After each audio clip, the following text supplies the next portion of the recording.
आप भी कई बार ये सोचते होंगे और कई बार इस बात को लेकर बड़े फ्रस्ट्रेटेड भी होते होंगे कि हमारे देश में टुकड़े टुकड़े गैंग का लगातार विस्तार हो रहा है, असहनशीलता गैंग लगातार बढ़ रहा है और सबूत गैंग भी लगातार अपना विस्तार कर रहा है। और हर बार सबूत गैंग और टुकड़े टुकड़े गैंग सक्रिय होता जाता है, चाहे समस्या कोई भी हो। आप नया नागरिकता कानून लाइए तो आपको सबसे पहले टुकड़े टुकड़े गैंग का सामना करना पड़ेगा। किसान आंदोलन हो तो भी यही गैंग सक्रिय होता है।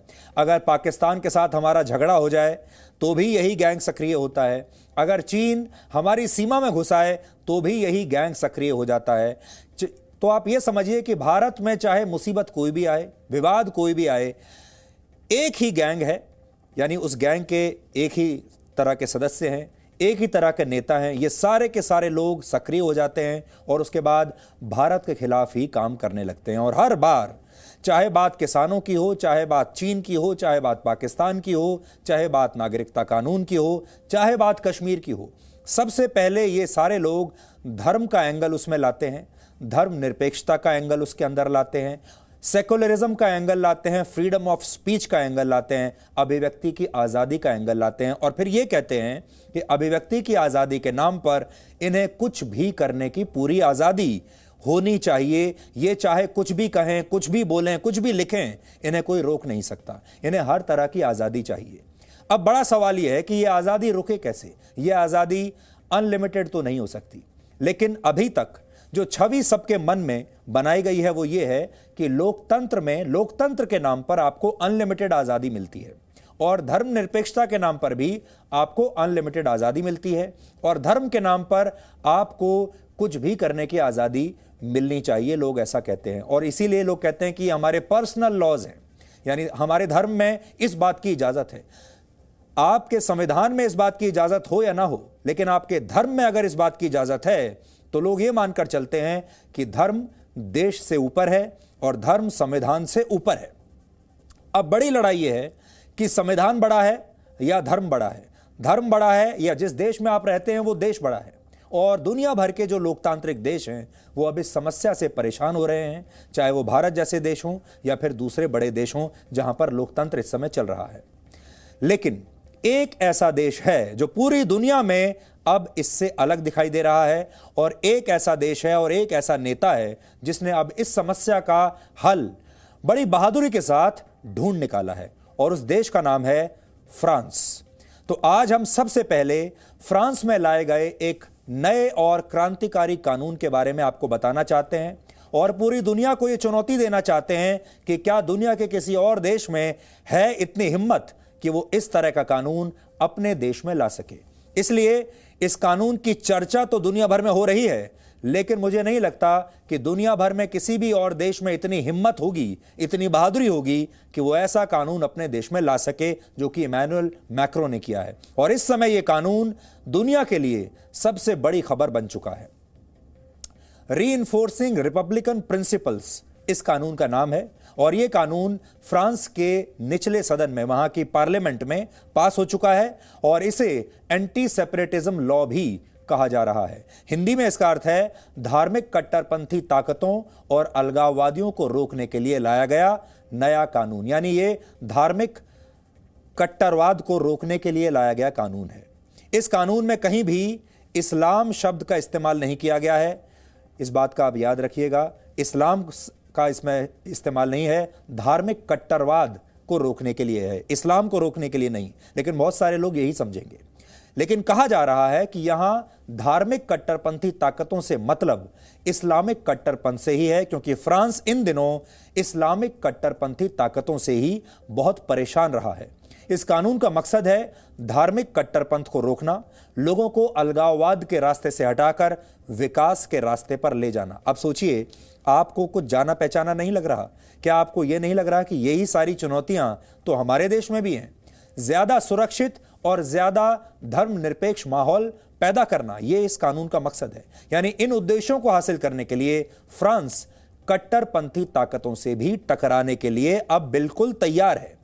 आप इसे तेजी से बदल रही दुनिया का पहला ऐसा क्रांतिकारी कानून कह सकते हैं जो धर्मनिरपेक्षता को सही मायनों में व्यावहारिक बनाएगा और धार्मिक कट्टरता को बढ़ने से भी रोकेगा और दुनिया को यह बताएगा कि लोकतंत्र में धर्म की आजादी अनलिमिटेड नहीं है। और सबसे महत्वपूर्ण बात यह है कि इस कानून में भारत के लिए बहुत बड़ी सीख छुपी हुई है, और वो ये कि अगर धार्मिक कट्टरवाद और आतंकवाद का सामना कर रहे भारत में जल्द ही इस तरह का कोई नया कानून नहीं लाया गया तो इसके परिणाम बहुत गंभीर हो सकते हैं। और कितने गंभीर हो सकते हैं ये सब आजकल आप अपने चारों तरफ देख ही रहे हैं।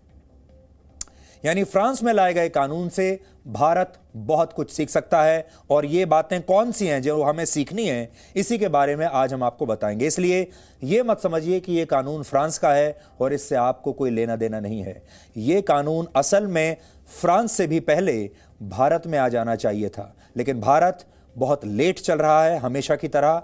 अब भी हम ये कहते हैं कि भारत सरकार फ्रांस के इस कानून को अच्छी तरह से पढ़े और फिर अपने देश में भी इस तरह के कानून को लाने के बारे में जल्द से जल्द फैसला करे। और क्यों ये कानून भारत के लिए बहुत जरूरी है उसके बारे में हम आपको बताते हैं। पहले आप इस कानून की 10 बड़ी और क्रांतिकारी बातें समझिए।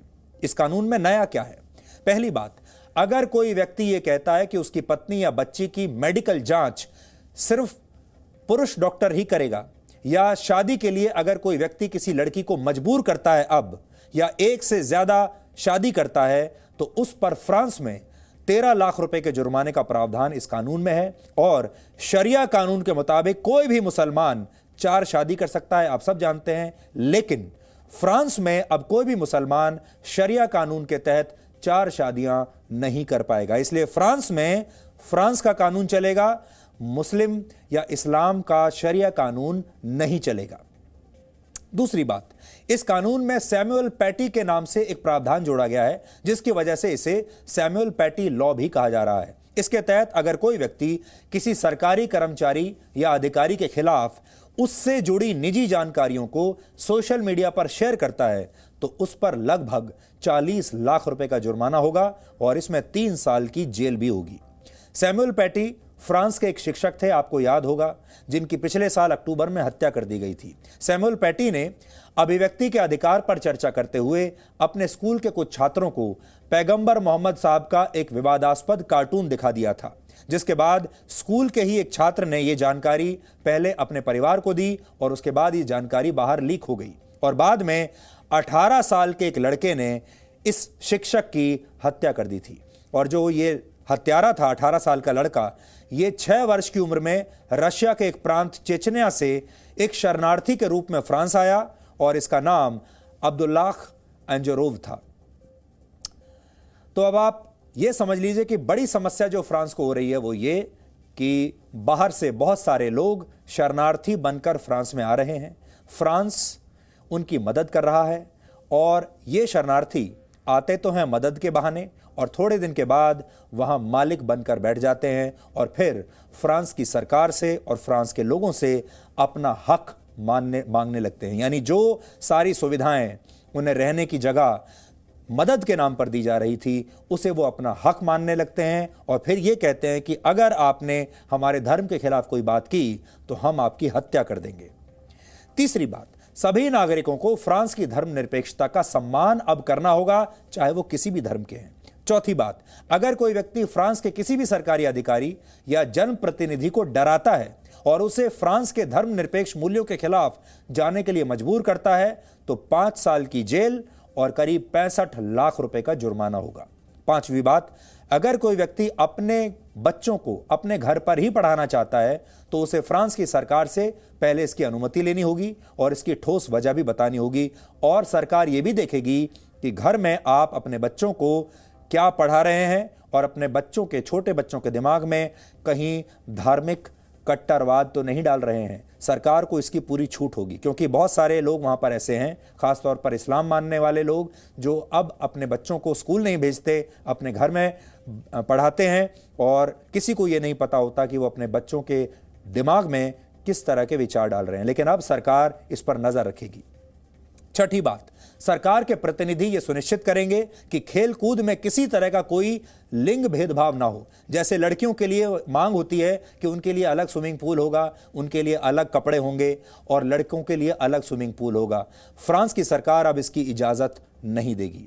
सातवीं बात, इस नए कानून के तहत फ्रांस के सभी धार्मिक संस्थानों को विदेशों से मिलने वाले चंदे की जानकारी सरकार को देनी पड़ेगी। अगर फंडिंग 8 लाख रुपए से ज्यादा है तो उन्हें सरकार को बताना होगा, और ऐसा नहीं करने पर फ्रांस की सरकार ऐसे धार्मिक संस्थानों को देश से मिलने वाली आर्थिक सहायता बंद कर देगी।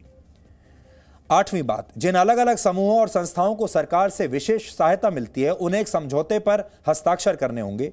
इस समझौते के तहत उन्हें फ्रांस के संवैधानिक और धर्मनिरपेक्ष मूल्यों का सम्मान करना होगा।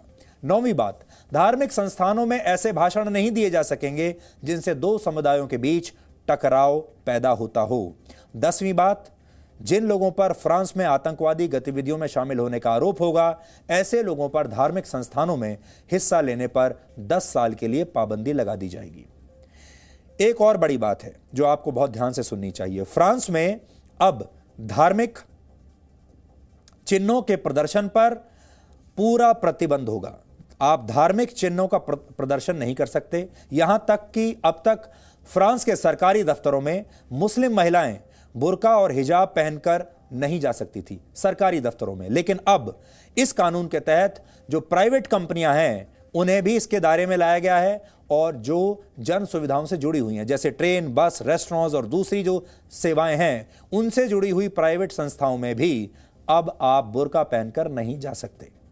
यूरोप दुनिया का ऐसा महाद्वीप है जहां इतिहास बनते रहे हैं। यूरोप से ही पहले और दूसरे विश्व युद्ध की शुरुआत हुई थी।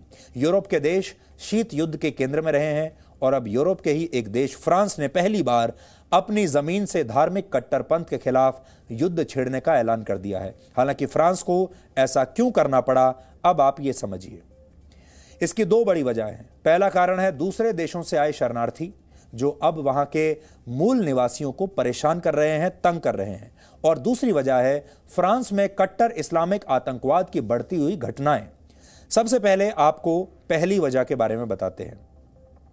फ्रांस ने अपने खुले बॉर्डर्स वाली परंपरा की कभी समीक्षा नहीं की, जिसकी वजह से बड़ी संख्या में दूसरे देशों से शरणार्थी आकर फ्रांस में आसानी से बस गए, और इसमें ज्यादातर इस्लाम को मानने वाले शरणार्थी हैं। 2012 में जब सीरिया में गृह युद्ध चरम पर था, तब फ्रांस में हर साल शरण लेने वाले मुस्लिमों की गिनती 1 लाख तक पहुंच गई थी। हर साल 1 लाख लोग आ रहे थे। जब 2015 और 16 में आतंकवादी संगठन ISIS ने इराक, सीरिया और लीबिया के कई इलाकों पर कब्जा कर लिया, तब उस दौरान भी यूरोप में शरण लेने वाले मुसलमानों की संख्या बहुत बढ़ गई थी। 2017 में फ्रांस में रिकॉर्ड 1.5 लाख लोगों ने शरण ली थी, और 2019 आते आते यह संख्या 2 लाख हो चुकी थी। इस ग्राफ की मदद से आप फ्रांस की इस मुश्किल को अब समझ पाएंगे। यह आप देखिए कितनी बड़ी संख्या में फ्रांस में बाहर से शरणार्थी आ रहे हैं, और ये जो शरणार्थी हैं ये फ्रांस की जो परंपरा है, फ्रांस में जीवन जीने की जो तौर तरीके हैं, उन्हें ये लोग अपना नहीं रहे हैं, बल्कि वहां पर अपने कट्टरपंथी विचारों को दूसरे लोगों पर थोप रहे हैं। फ्रांस ही नहीं, यूरोप के कई देशों ने धर्मनिरपेक्ष दिखने की होड़ में दिल खोलकर शरणार्थियों का स्वागत किया था। आपको ये यहाँ याद रखना होगा कि यूरोप के जो देश हैं वहां पर सेक्युलरिज्म जो है वो बड़ा फैशनेबल है। सेक्युलर शब्द से उन्हें बड़ा प्यार है, और ये सारे जो देश हैं इनमें एक दूसरे से ज्यादा धर्मनिरपेक्ष दिखने की होड़ लगी रहती है, और ये पूरी दुनिया को बताना चाहते हैं, पहला कि ये धर्मनिरपेक्ष हैं, ये धर्म के नाम पर कोई भेदभाव नहीं करते। दूसरा ये भी बताना चाहते हैं कि ये इनका जो हृदय है ये बड़ा कोमल है, और ये मुसीबत में फंसे लोगों की मदद करना चाहते हैं, काइंड हार्टेड हैं।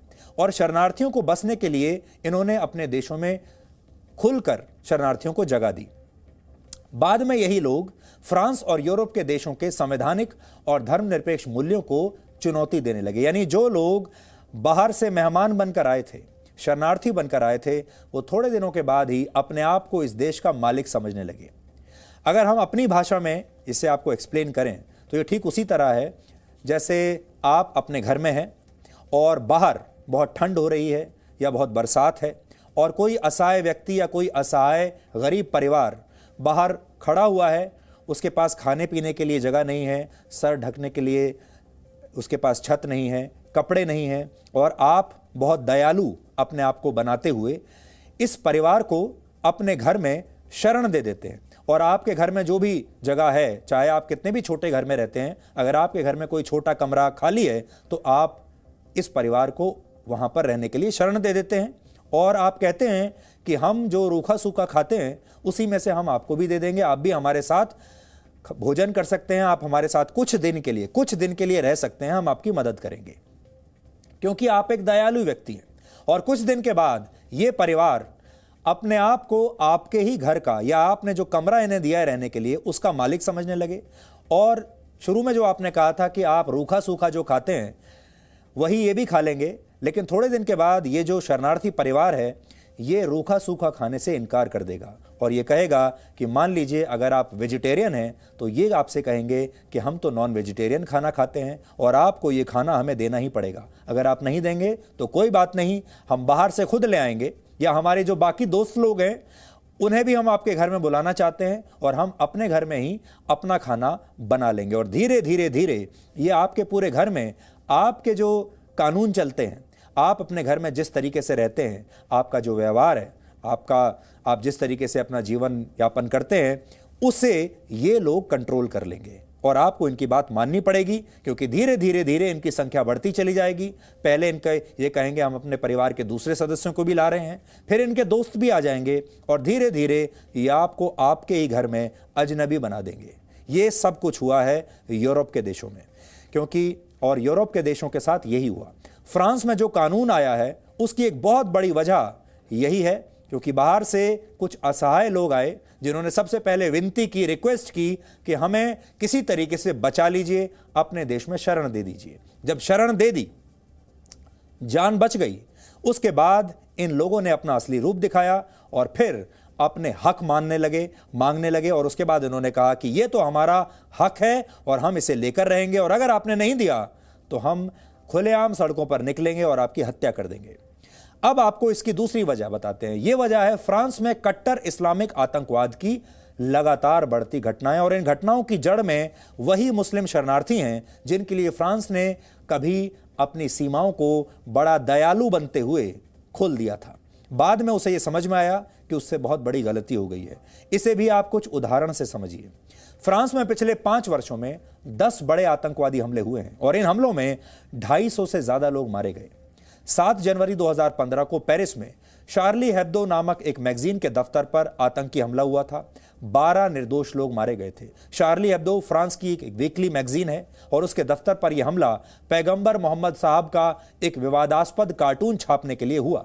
सोचिए, फ्रांस अभिव्यक्ति की जिस आजादी पर गौरव करता है, जिस पर उसे घमंड होता है, उसी को समाप्त करने के लिए आतंकवादियों ने इतना बड़ा हमला कर दिया।